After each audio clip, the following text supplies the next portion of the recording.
In the financial markets, traders use charts, patterns, and indicators to identify potential stock trades. This is known as technical analysis. Not all technical analysis patterns and indicators are reliable. But according to testing, the double bottom pattern is the most predictive. According to over 20 years of trading research, the double bottom has an impressive 88% success rate with an average profit of 50%. With such a high level of reliability and an impressive average price increase, it may be worth considering the double bottom pattern in your trading.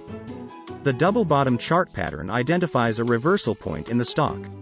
To identify a double bottom chart pattern, look for two distinct lows in the security's price that form a W-shaped pattern. Generally, the pattern should be visible on an intraday and daily chart.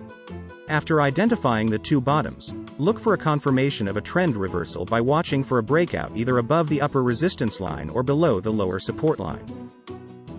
To trade double bottom chart patterns, enter long once the price breaks above the intervening peak neckline, with a stop loss set below the neckline. Ideally, when price breaks out, you should see an increase in volume. No chart pattern is 100% reliable. Trading involves risk and is a game of probabilities, so ensure you limit your losses. You can automatically identify chart patterns and trends using modern chart trading software. For a list of our favorite AI pattern recognition trading tools, visit liberatedstocktrader.com/patterns.